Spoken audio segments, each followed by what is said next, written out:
Hello. Welcome to Inclusive Autism Research, Perspective of Autistic People. Thank you for joining us today. This research has been funded by the University of Cincinnati URC Faculty Scholars Grant. So today we're going to do an introduction to our three research team members that are here today. We'll go over our research questions, our methods, our results, and a brief discussion. And first, we will have Anne introduce herself.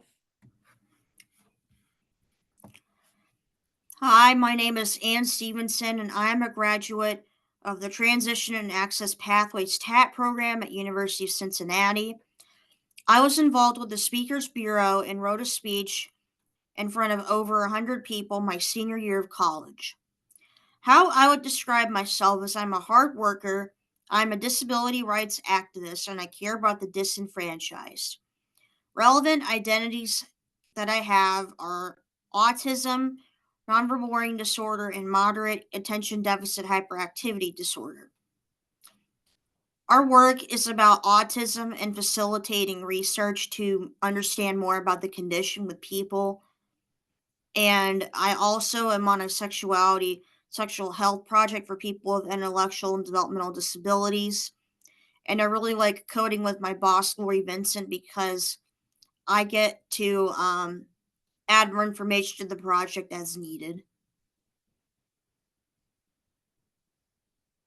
Hi, I'm Jason Harris. I'm a research team member. I'm also an autistic activist, and I do some research, and I'm an educator. I am a graduate degree from Syracuse University in Cultural Foundations of Education and Disability Studies.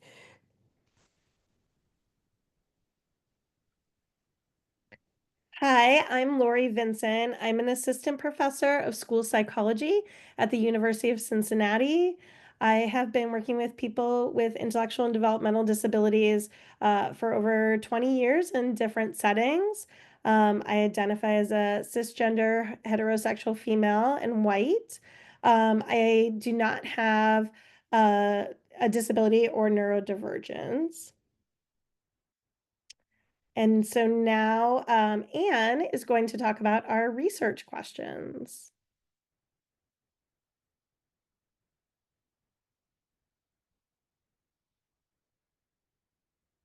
Oop, Anne, I think you're muted. How do adults within the autism community perceive their autism and or neurodiversity? How do adults within the autistic community view their childhood experiences? How do adults within the autism community view their present experiences, including their aspirations and values?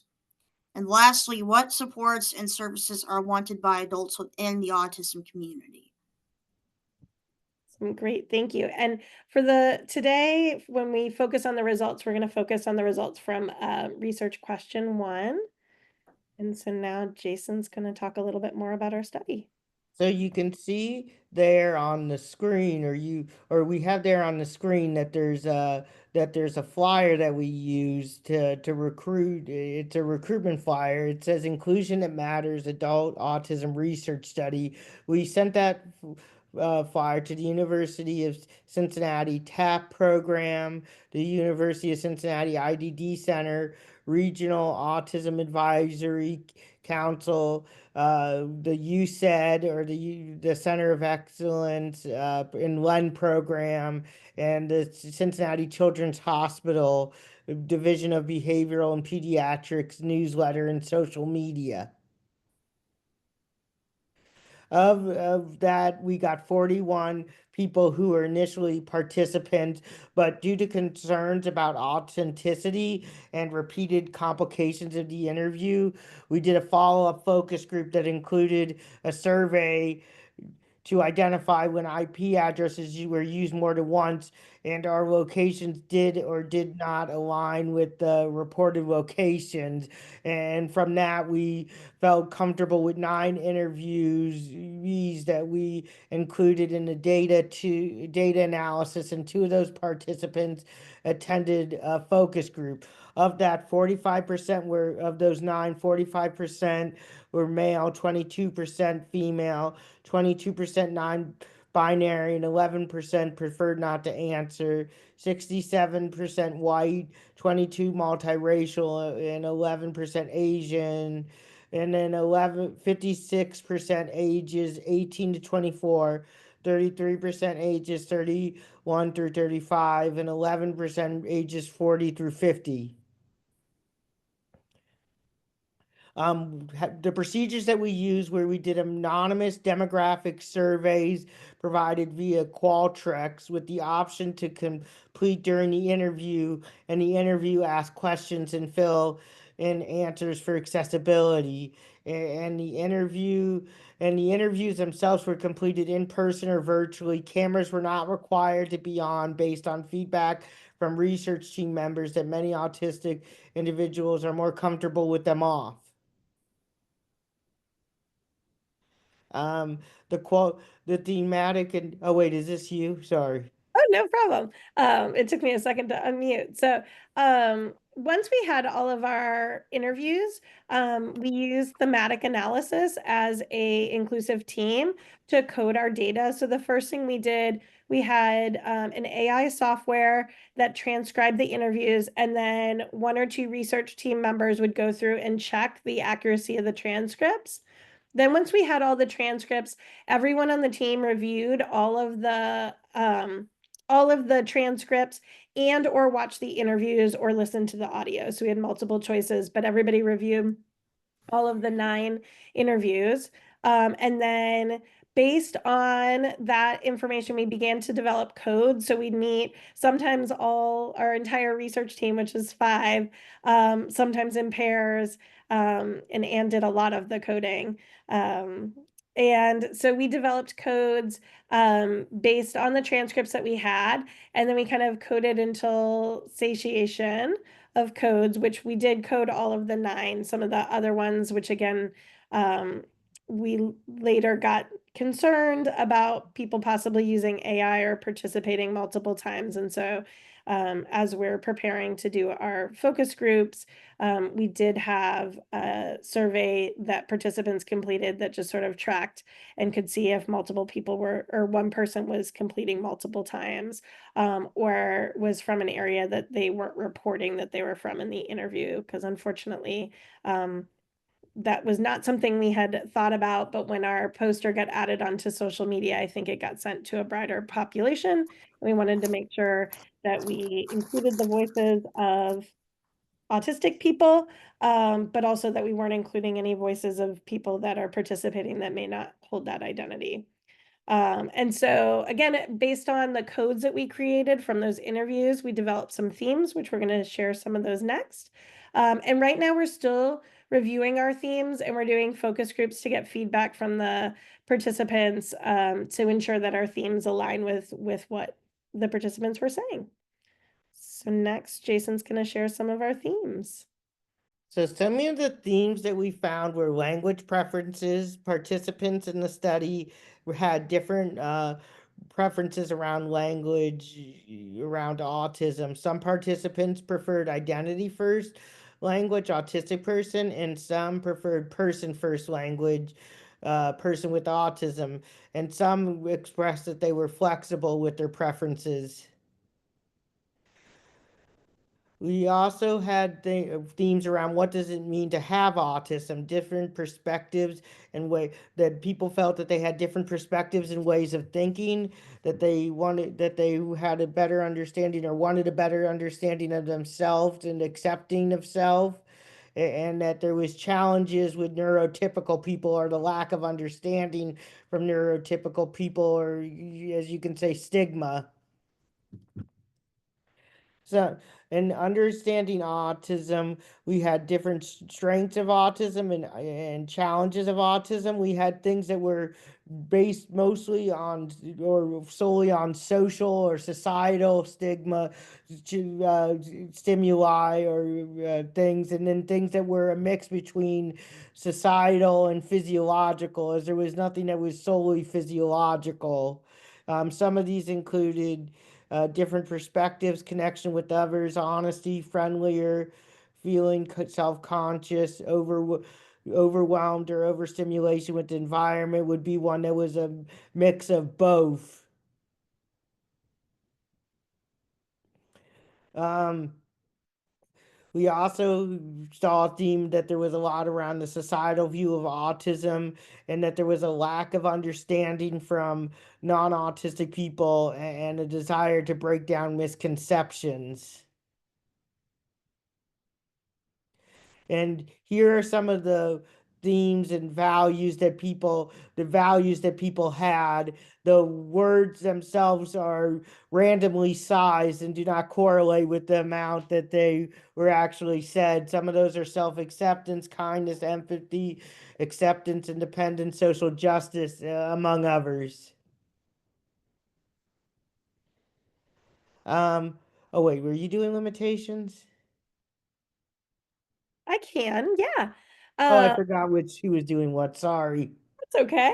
Um, so for some of the limitations of our study, we wanted to look at for people who identified as autism. So we didn't require any sort of information about diagnosis or any demographic information, which again, I'm new to qualitative research, and I think again, opening it up outside of our local community. I was not aware that there are people who are completing research studies who may not fall within that population. And since we wanted anyone to be able to participate who identified as autistic, we wanted to decrease the number of barriers to make sure that people felt comfortable participating, like having their cameras off.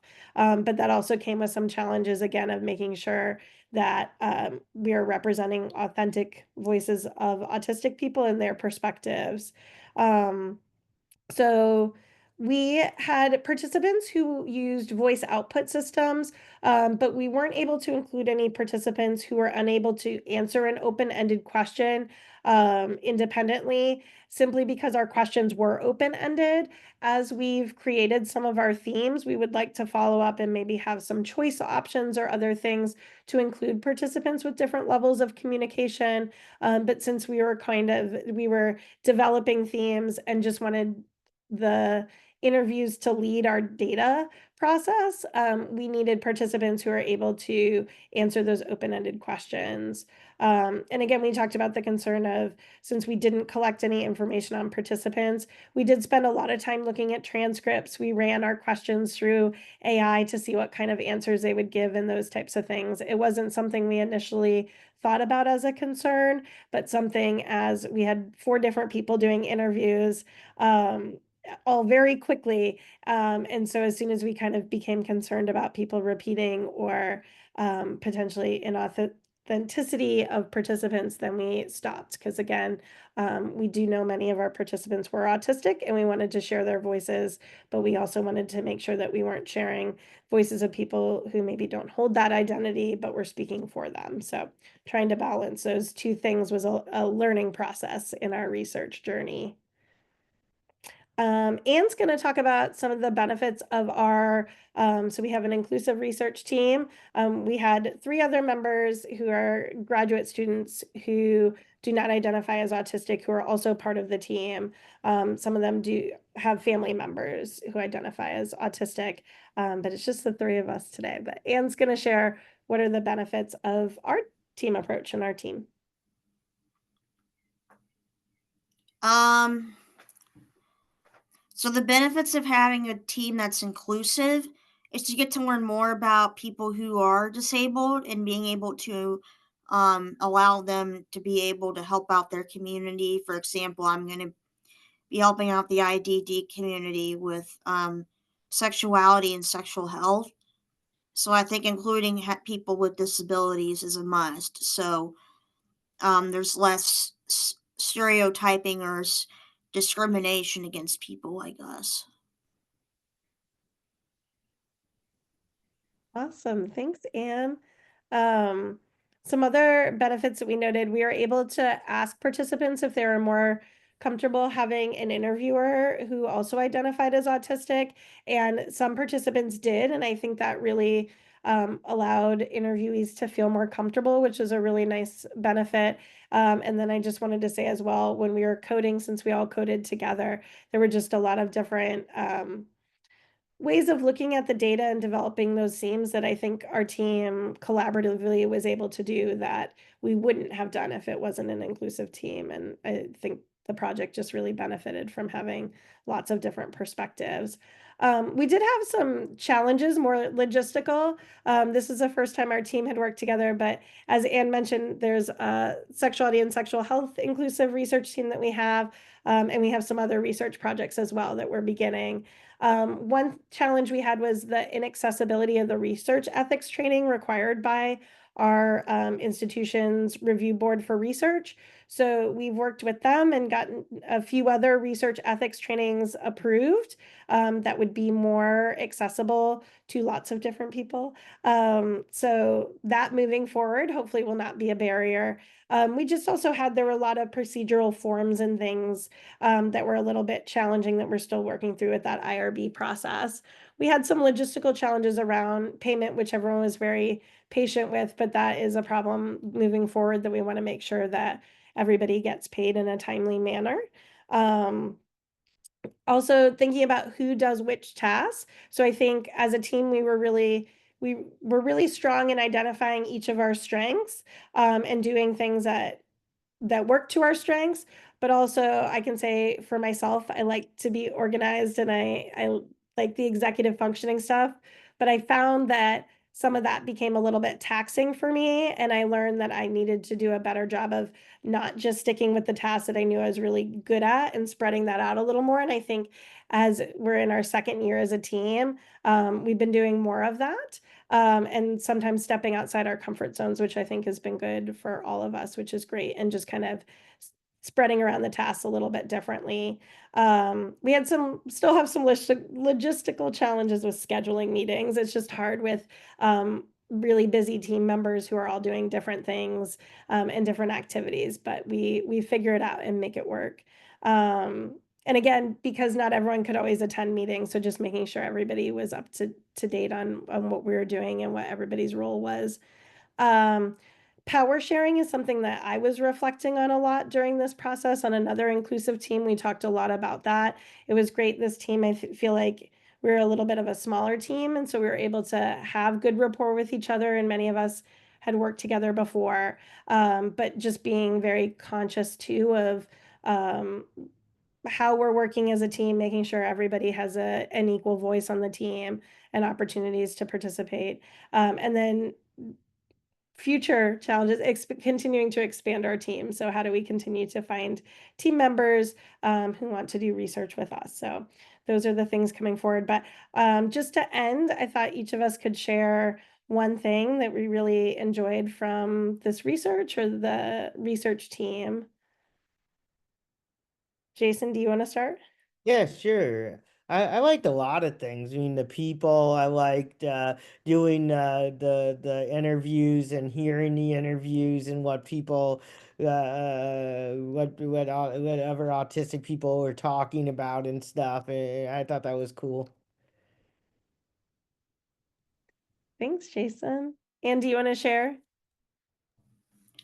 I think what we're learning about people with disabilities is understanding what their identity means to them, as well as maybe learning how to advocate more for their communities, especially LGBTQ plus people with disabilities, as well as BIPOC, and even affects people that are women with autism because they tend to get diagnosed later. Because a friend of mine wasn't diagnosed with it until she was 18. So, yeah. Thanks, Anne. And I just wanted to say, I think this is one of my favorite research experiences that I've had, just being able to hear people's stories, think about things from different perspectives. I just think we had a really exciting team, and I'm so excited for us to continue and use what we've learned. So some of those other research questions that we didn't go over the themes is helping us to kind of think about as a team what directions to go with research to make sure that the research that we're doing is really helping to empower the community, is neuroaffirming, and is inclusive, and that we're all working together. So thank you for joining us. Anne or Jason, do you have any last things you want to add before we say goodbye? Yeah, thank you for joining us. I think, hopefully this helps to one learn about the research that we've done, but also maybe in some ways about including people with autism or autistic people or other people with developmental disabilities on your research teams, as it brings a lot to the research.